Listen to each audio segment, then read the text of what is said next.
Bah, je m'appelle Serge Banjel, je suis décorateur. Et bah, du coup, j'ai été contacté par Mélissa Dréjard, qui venait faire un film dans la région. Et étant chef déco dans la région, du coup, souvent, le téléphone sonne. Et du coup, elle m'a parlé de ce projet. Et puis après, bah, du coup, on a eu un long échange pour voir si on était un peu sur la même longueur d'onde. Et puis, bah, après, le téléphone sonne le lendemain en disant, écoute, j'ai envie de travailler avec toi. Et puis, c'est parti pour une longue aventure, quoi. Donc, ça a démarré comme ça, en fait, un peu D'accord. comme chaque tournage que je fais. Il y a une rencontre, il y a un échange, et puis voilà. Tu avais lu le scénario, en amont? Non, j'avais pas lu le scénario au départ. Au départ, elle me pitch, elle me raconte un peu l'histoire, et de là, on voit un peu ce qu'il en est, parce que la difficulté, évidemment, c'était que ce qui l'inquiétait le plus, c'est qu'elle avait déjà rencontré des décos dans lesquels elle avait eu une déco avec laquelle c'était pas très bien passé. Et ce qui l'inquiétait, c'est de voir quel décorateur a le goût de se dire j'ai cette banque à faire dans les années 80. Mmh. Et c'était un peu ça le challenge du film, numéro un. Parce qu'on est sur un domaine où évidemment, bah, des cambriolages de banques sur cette période-là, bah, il n'y en a pas tant que ça des films, et encore moins des cambrioleuses. Mmh. Donc là, d'un seul coup, le pitch était, mais non, je connaissais pas l'histoire. C'était ma question, tu Ah ben connaissais non, non, l'histoire de tu départ, non, je la connaissais connaissais pas, moi. tu connaissais pas Non, non, ça? non, non, moi, je suis... OK. Dans un premier temps sur la banque, raconte-nous comment vous l'avez trouvée et quelle était la difficulté en soi? Parce que finalement, c'est une banque, des En années fait, ce 80. qui est difficile, ce qui paraît simple un peu pour le public, c'est de se dire à quoi ressemble une banque en 85. Est-ce qu'on s'en rappelle? Est-ce qu'on trouve des refs sur ce genre de choses? Parce qu'il y a plein de choses, on trouve des refs, on va trouver la documentation, tout ça. Mais dans le milieu de la banque, personne n'a fait des images documentaires d'archives ou des jolies photos d'une banque, un Crédit Agricole, un Crédit Lyonnais en 85, 84, 87. Personne. Il n'y a pas d'archives. Même si on contacte le Crédit Lyonnais ou autre, on trouve pas. On leur trouve des. Donc du coup, il a Vous avez fallu. essayé? Comment? Vous avez essayé de Ah contacter ouais, ouais, ouais, bien sûr. et donc Ah non, non, non, rien? non, non, on n'a pas réussi à remonter les images d'archives. Il n'y a que de la publicité. Caméra de surveillance? Caméra de surveillance, c'était des cassettes. Ils n'ont pas gardé les cassettes. Non, non, du coup, bah, comme moi, en 89, j'avais 20 ans. OK. Donc Il y j'ai avait quand même un peu de la mémoire. En fait, le film se passe à la même période où moi j'avais 20 ans. Donc ça m'a énormément aidé. Les filles, elles ont 20 ans dans le film en 89. J'avais 20 ans en 89. Donc on a le même âge. Donc du coup, et j'ai puisé dans ma mémoire et voilà, on est parti sur le protocole. Après, évidemment, le Crédit Lyonnais, il a ses codes couleurs. Le Crédit Agricole, il a ses codes couleurs. Mais après, il faut quand même inventer à quoi ça ressemble une banque à l'intérieur pour que ce soit au plus juste, quoi. ouais. Ce qui inquiétait Mélissa et moi, ce qui m'amusait. Sur un film, en amont, on a ce qu'on appelle un repéreur, Mmh. une repéreuse, qui lui va chercher un petit peu déjà toutes les banques qui n'ont pas été rénovées dans la région, qui peuvent être des sociétés d'assurance ou des lieux de massage, ou j'en sais rien, ou des salles de sport, mais dans lequel il y a encore le reste de banques. Donc du coup, bah, le bouche à oreille, c'est un vrai travail en amont du repéreur, parce qu'au départ, il y avait aussi l'idée qu'on les voyait vider un coffre qu'on n'a pas gardé.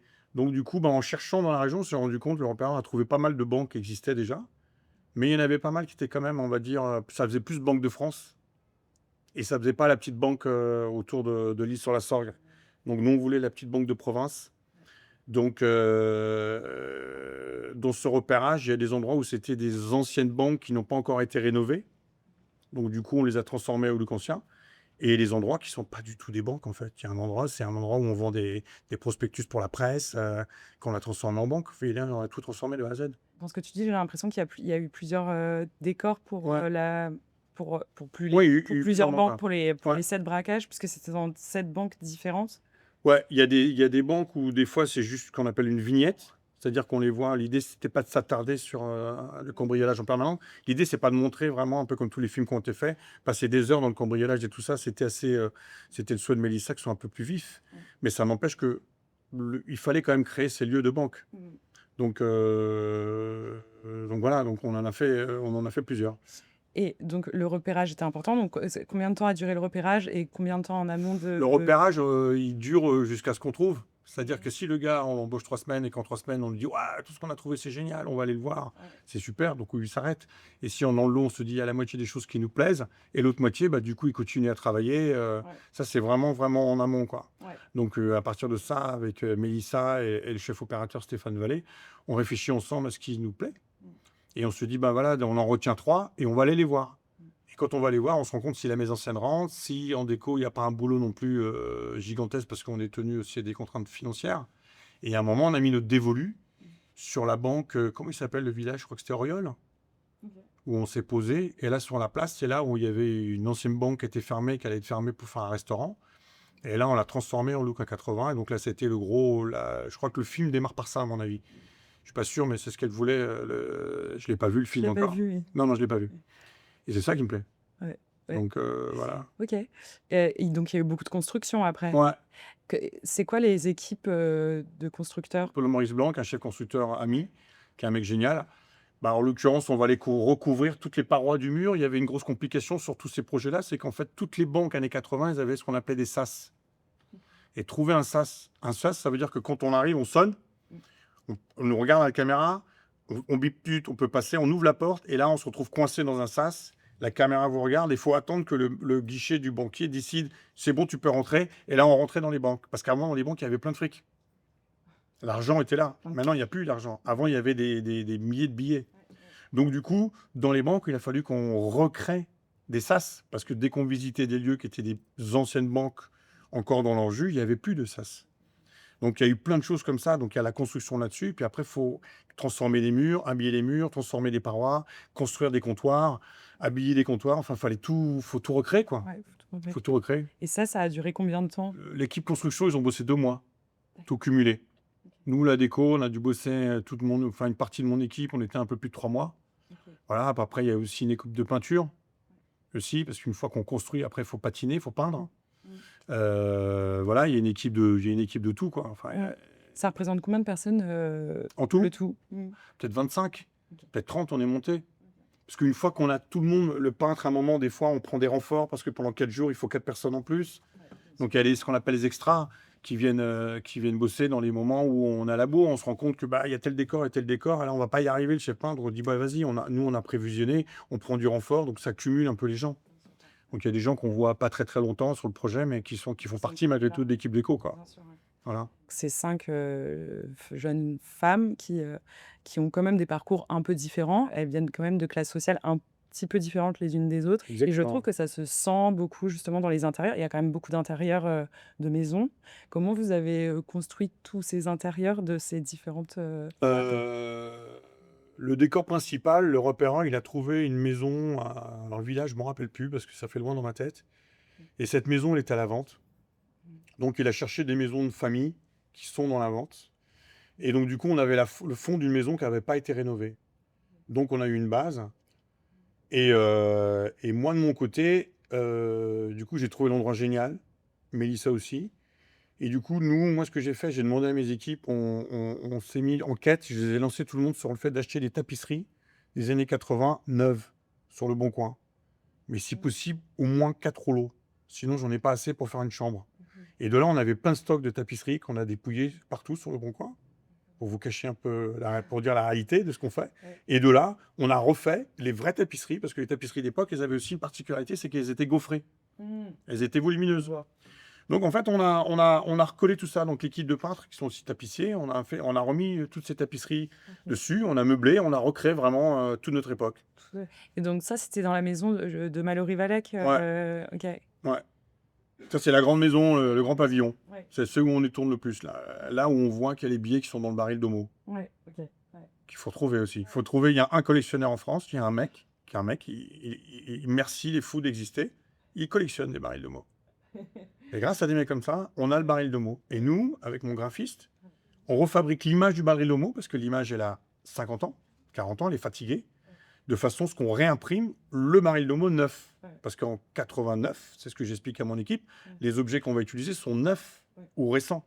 Ils n'ont pas le côté « Oh, regarde, il est beau, il est vintage ». Non, il ne doit pas être vintage, il doit être récent. Donc, on a refabriqué tous les packaging, que ce soit des Banania, les cornflakes, les Orangina, Mousseline aussi. tout.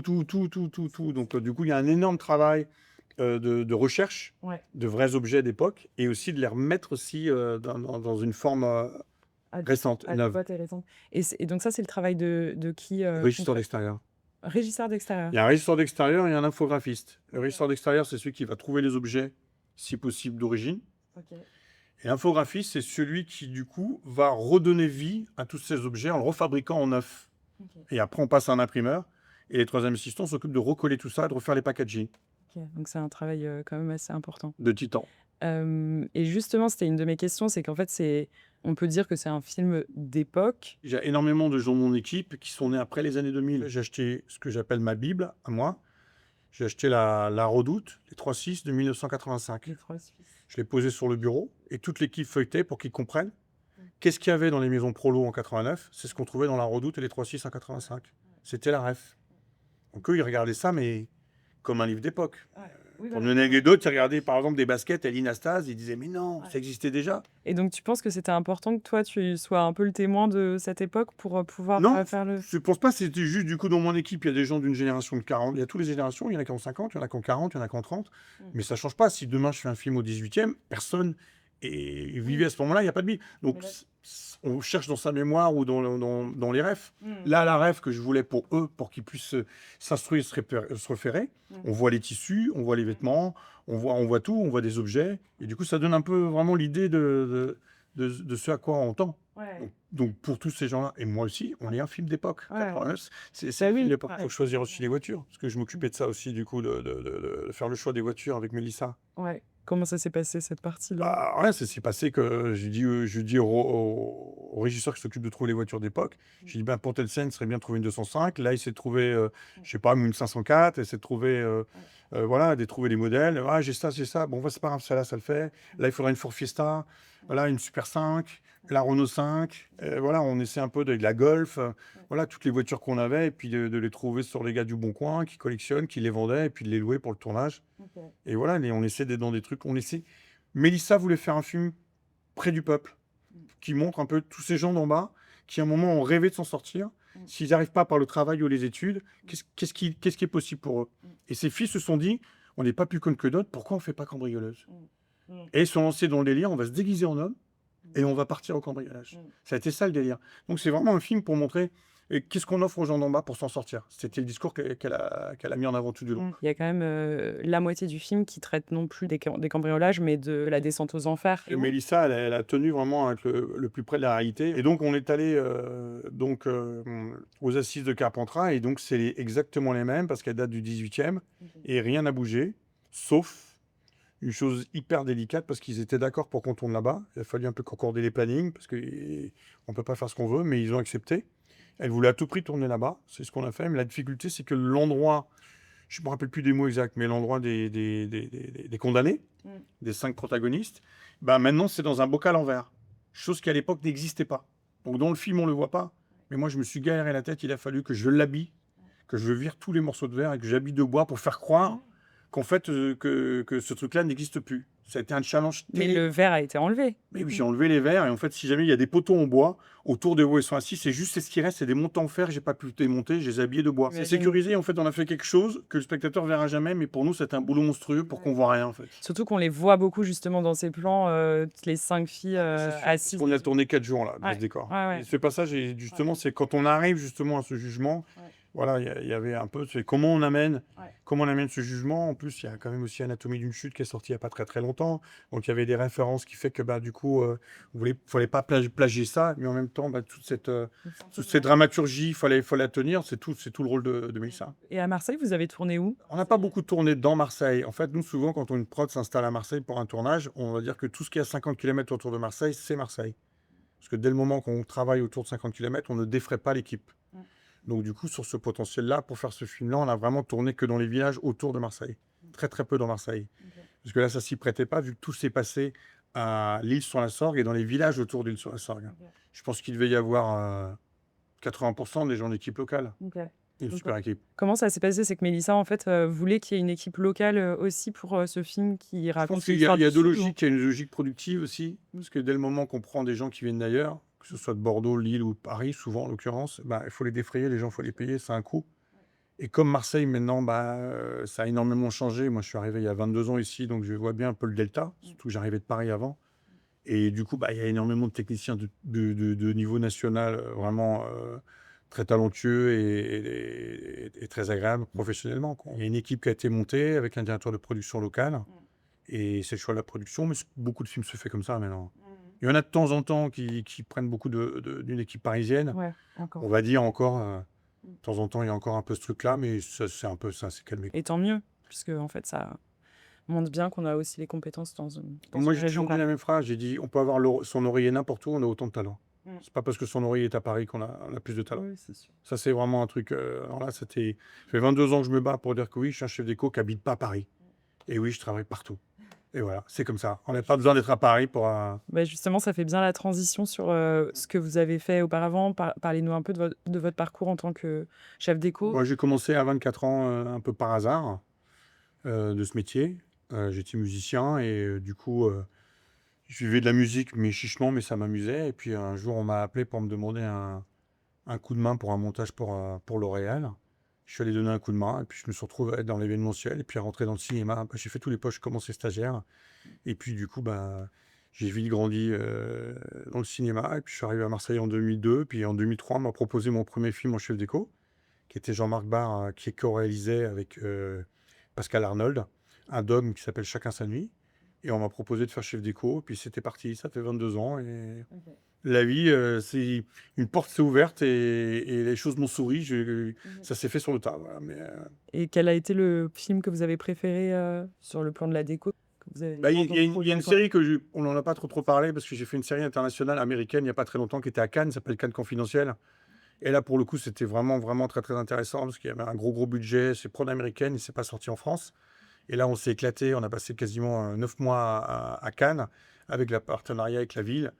Et l'idée, c'était le faire comment dirais-je, un scénario américain, mais avec un esprit à la française. Et donc, du coup, on s'est un peu inspiré. Et du coup, c'était tourné en anglais. Et c'était super de voir des DA américains qui venaient de nous voir en France, voir ce qu'on fait. Et puis, du coup, qui nous félicitent. Et du coup, il y avait deux équipes caméra. Il y en avait un peu de partout. C'était Camille Delamarre qui a réalisé ça.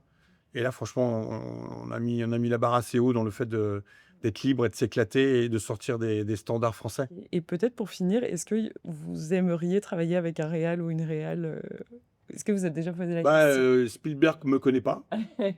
Non, non, je me suis jamais non, non, je rêverais plutôt de certains types de films comme par exemple, j'aimerais bien un jour faire un film d'anticipation. Mmh. J'ai eu la chance avec, aussi de faire un super film, c'est un film d'horreur aussi que j'ai fait en Aubrac. Ça, c'était vachement intéressant à faire. On a tourné ça justement, pendant le covid, donc du coup, nous, on était tranquilles dans l'Aubrac à faire notre film. Mmh. Mais voilà, un film d'anticipation, ça serait chouette, OK. parce que le film de SF et tout ça, j'ai fait un pilote pour un film de science-fiction, qui n'est pas sorti parce que justement c'est un pilote et qu'ils essaient de trouver les sous. C'était vraiment intéressant en studio virtuel. Voilà, des projets où la déco, elle est loin de la réalité en Ouais, fait. c'est ça, ouais. C'est vachement Ah, intéressant. une Ça, c'est quelque créativité chose aussi. où du coup, si on a envie que le mec il se réveille dans un champ, dans une baignoire en fonte, parce que dans ce coup le film il est en 2080, on va dire mais pourquoi, mais C'est comment et pourquoi autorisé, pas? quoi. C'est C'est possible. autorisé. Si se met un accord, enfin voilà, on peut faire notre esprit peut vagabonder en fait quoi. Et c'est aussi le propre des décos normalement on est payé pour être créatif quoi. Mmh. Je crois. Mmh. C'est le beau mot de fin. Voilà. Mmh. Merci.